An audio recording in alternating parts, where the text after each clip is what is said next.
વેરાવળ નગરપાલિકામાં સત્તા માટે ભાજપ અને કોંગ્રેસ વચ્ચે જોરદાર રાજકીય રસ્સાકસી જામી છે।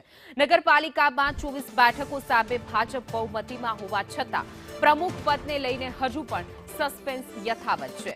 ભાજપ દ્વારા પ્રમુખ પદના ઉમેદવારનું નામ છેલ્લી ઘડીએ જ જાહેર કરવાની વ્યૂહરચના ગોઠવવામાં આવી છે। બીજી તરફ કોંગ્રેસ પણ પાછળ હટવા તૈયાર નથી। કોંગ્રેસના ધારાસભ્ય વિમલ ચુડાસમાએ આગામી રણનીતિ ઘડવા માટે એક ખાનગી ફાર્મ હાઉસમાં કોંગ્રેસના નગરસેવકો સાથે ગુપ્ત બેઠક યોજી છે।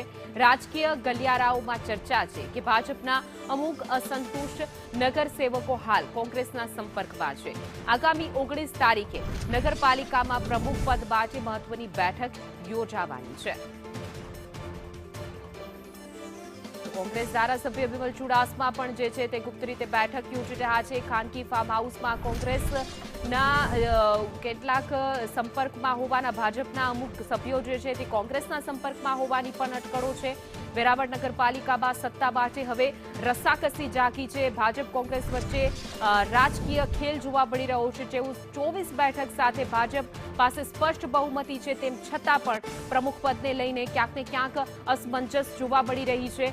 ગુપ્ત રીતે એવી પણ ચર્ચાઓ છે કે ઘણા બધા ભારતીય જનતા પાર્ટીના સભ્ય છે એ કોંગ્રેસના સાથે સંપર્કમાં હોવાનું પણ માનવામાં આવી રહ્યું છે। ત્યારે કોણ વેરાવળ પાલિકામાં પ્રમુખ પદમાં બેસે એ જોવાનું રહેશે। 24 બેઠકો સાથે ભાજપ છે એ બહુમતીમાં હોવા છતાં પણ ક્યાંક ને ક્યાંક ભાજપ કોંગ્રેસ વચ્ચે મોટો રાજકીય જંગ ચાલી રહ્યો છે। ભાજપમાં ક્યાંક ને ક્યાંક આંતરિક વિખવાદ હોય એવું પણ જોવા મળી રહ્યું છે, જેના કારણે ધારાસભ્ય પણ મેદાનમાં છે। એમએલએ વિમલ ચુડાસમાએ ગુપ્ત બેઠકો પણ યોજી છે। ખાનગી ફાર્મ હાઉસમાં કોંગ્રેસી નગરસેવકોની બેઠક પણ યોજાઈ હોવાની પણ ચર્ચા જાગી રહી છે। એટલા માટે કહેવાય કે રાજકીય જંગ છે વેરાવળ પાલિકામાં જોવા મળી રહ્યો છે। પ્રમુખ પદ કોને મળશે, કોણ પ્રમુખ બનશે એની અસમંજસો છે।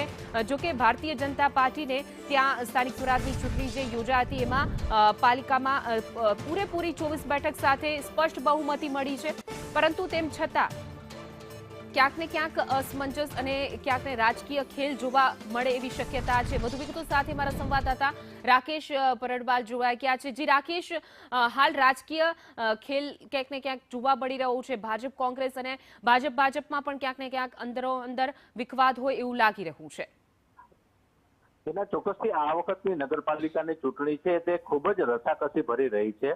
ખાસ કરીને આ વખતે ભાજપે પોતાની ક્યાંક ને ક્યાંક ગતિવિધિના કારણે ગત વર્ષની સાપેક્ષમાં 4 બેઠકોના નુકસાન સાથે માંડ સત્તા જાળવી રાખી છે। માત્ર એક બેઠકની જ બહુમતી છે સત્તા બનાવવા માટે।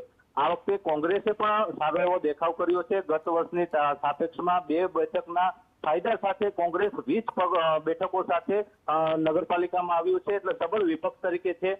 ભાજપમાં જે આંતરિક ખેંચતાણ છે, જે ટિકિટોની ફાળવણી વખતે પણ મોટો હોબાળો મચ્યો હતો અને છેલ્લી ઘડી સુધી સત્તાવાર યાદી જાહેર કરી શકાય નહોતી। આ ઉપરાંત અમુક દાગી જે મહિલા શોષિત આક્ષેપોવાળા વ્યક્તિઓને ટિકિટ આપી છે, જે કોંગ્રેસી કલ્ચર ધરાવે છે, ભાજપના સક્રિય સભ્ય નથી તેવા લોકોને ટિકિટ આપી હતી। એટલે આવા અનેક મુદ્દે ભાજપમાં આંતરિક ઘમાસણ ચાલી રહ્યું છે। હાલ પ્રમુખ પદ માટેની જે નિયુક્તિ માટેની જે વાત છે તેમાં પણ એક મોટો હોબાળો મચી રહ્યો છે। આ બધી ગતિવિધિઓ વચ્ચે ઘણા ભાજપના આગેવાનો પણ કોંગ્રેસના સંપર્કમાં હોવાની એક વાત ચર્ચાઓએ જોર પકડ્યું છે અને જેના પગલે રાજકીય ગરમાવો વધ્યો છે। હાલ તો આ બધી પરિસ્થિતિની વચ્ચે ભાજપ બહુમતી હોવા છતાં પણ 19 તારીખે જ્યારે પ્રમુખ પદ માટેની બેઠક યોજાશે તેમાં જ નામ કવરમાં આવશે અને જાહેર કરવામાં આવશે તેવી રણનીતિ અપનાવવામાં આવી છે। એટલે કહી શકાય કે વેરાવળ નગરપાલિકામાં જે સત્તાની ખેંચતાણ માટે છે, રાજકીય ગરમાવો છે તે ચરમસીમાએ પહોંચ્યો છે અને ભાજપમાં જે પ્રકારે અમુક ચોક્કસ લોકો દ્વારા અમુક લોકોના જે નામો આગળ ધરવામાં આવે છે અને પાર્ટીમાં આંતરિક અસંતોષ આગળ વધી રહ્યો છે અને જેના પગલે ક્યાંક